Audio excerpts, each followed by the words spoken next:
Congratulations, you clicked on a video about glissandos, which already sets you apart in your love of the piano and just wanting to learn all the ins and outs of these things. I expect to get about 12 views on this video, and those that do click will really enjoy it, I believe, because first of all, many people don't even know how to glissando correctly, and second of all, a lot of people don't even think about it or never ask it. So actually there are hardly any videos on this on all of YouTube. And I don't know that there's really a definitive way to approach this, but I think it's important to understand a few things. The biggest of which is to not scrape the fingers if you're bleeding playing glissandos, which I've seen happen a lot. There are ways to avoid that. So a couple things. What is a glissando? Basically just putting your hand down and sliding and hitting multiple keys at once. This kind of thing. And there's all sorts of examples in the repertoire where composers get a little crazy with this. For example, third glissandos, or fourth glissandos, fifth glissandos, sixth glissandos. I'm sure somebody in the comments is going to be like, here's a seventh glissando. I've never personally seen one. And then there are, of course, octave glissandos, like in the Beethoven Waldstein Sonata.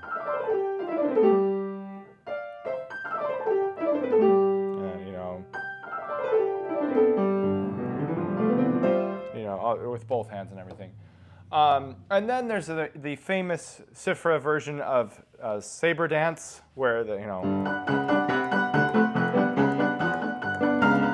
whatever, something like this, and he does none other than the 10th glissando,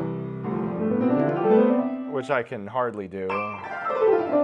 Oh, that really hurts. So we'll figure out how to do that, but there's all sorts of those. And then there's the really hard ones for me are actually the white key, black key combinations where you have like F and B flat as the start, for example. And you have to go up. And Ravel does these in the Alborada del Gracioso, or however you say it. Fourth movement, I believe, of Murat. So, anyway, there's all this gobbledygook. I never learned it, so I don't really know the notes. But okay, so it's basically a slide, so what's the big deal? Why can't you just do that? Well, basically, if you practice it a lot, you're going to eventually scrape the quick of the nail and all the flesh. In fact, they're already a little bit more red than when I hit record. And so the way to avoid that, there's a few things to think about. The more on the fingernail you play, the less it will hurt. So basically, if you imagine you're going straight down, and if you slide right now, you're only hitting the nail. Now, we don't ever play with our shoulder this high, but if you're just doing a glissando, it's actually ideal to lift your shoulder. And most people are just trying to do it without that, so then their hand is way too low, and you're actually absorbing the glissando with the finger and the skin before you hit the nail. So at that point, yeah, you're using the nail, but it's not actually saving you from getting injured. And it won't like injure you where you have to get like surgery, but it's gonna hurt like heck, that's for sure. So literally just raise the shoulder, chop down, and generally speaking, the hand is pointing, or the palm is going the way that the notes are going. So you glissando up, the palm is out. If you glissando down, you turn around the hand.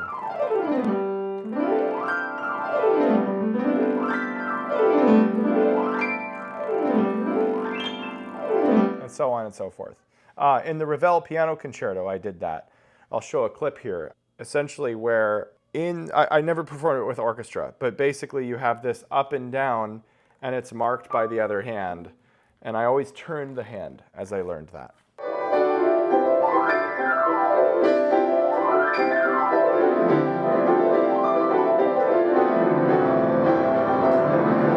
So that's one principle, is just the vertical right and left thing. Now, there are exceptions to this. There's times where I've used the side of my hand. So it's like this part of the finger does not hurt as much because it's not the quick and the flesh, right? So, but even there, I mean, that's, if you do it 100 times in a row, that's gonna hurt. So one of the best practice strategies I ever learned was to not actually play the glissando, just play the first and the last note. Let's say I just go G to G, 3 octaves higher. Then you play it, and you mime the glissando in the air, and then you land on your top note.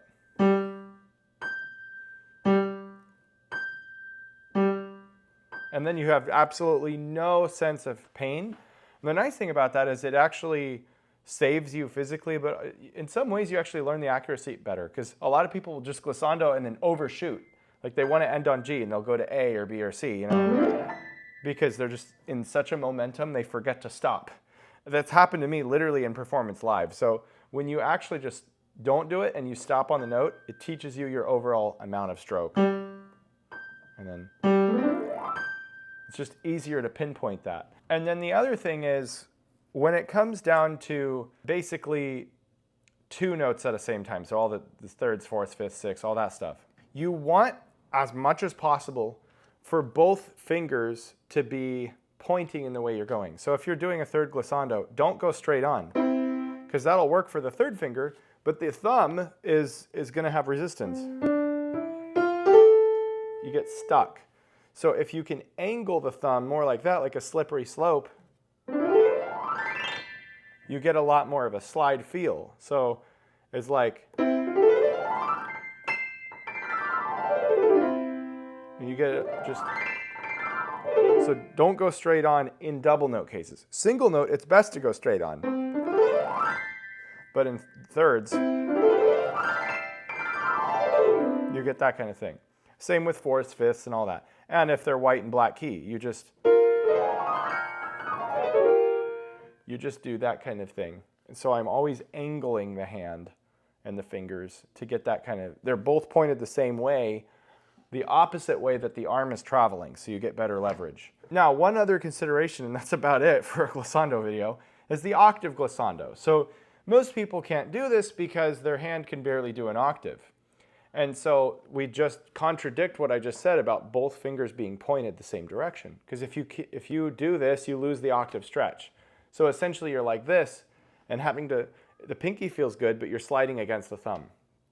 Best way to do it is to curve the thumb as high as you can from this joint, so that at least you get a slippery feel.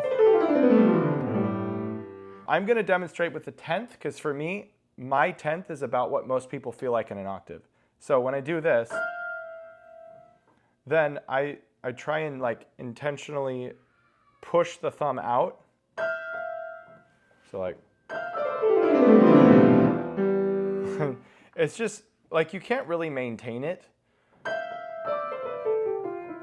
However, my teacher didn't have a very large hand, and he played the Waldstein with the octave glissando. For me, I can aim both the same way. So I can just, as much as I want.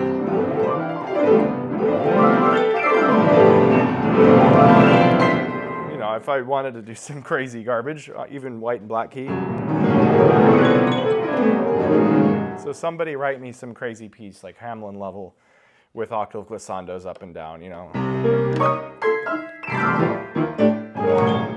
And then I'll play it, I guess, maybe, if it's tasteful. But see, the thing is like, I'm not going to give the tip I use because I just slide. Most people can't do that. So what I would do for a 10th, I got this from my teacher who couldn't stretch an octave very well. He literally licked his thumb right before playing the Waldstein. So it's like whatever the lead-in is.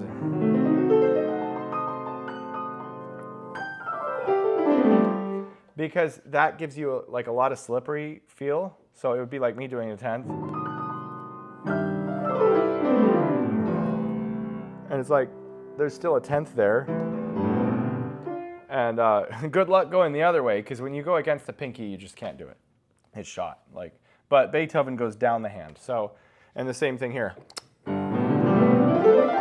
So you can do that if you don't mind spreading germs all over the piano. I always thought it was a little disturbing, but I also thought it was hilarious. So I did actually do it, even though I can do it without, just for fun in a performance. And I was like, let's see if anyone reacts. And nobody even noticed, because you have to go really fast. It's like, they probably thought I was just scratching my nose or something. But anyway, I don't know. Hopefully this video was helpful. They're not the hardest things in the world to play, but you know, you can get pain, and you can certainly lack speed or accuracy, and these few tricks, I believe, would be the solution to overcoming that. So, if you want to learn more, check out the description, free piano guide to get a bunch of tips on your own for practice, and my Key Learners Piano Club, where I do 3 live lectures a week with targeted practice habits for you. So you say, hey, I'm struggling with this, this, and this, and I give you exactly what you need personalized right back to you as if it was a private lesson. So you can check out a free trial of that in the description, and I will see you in the next video.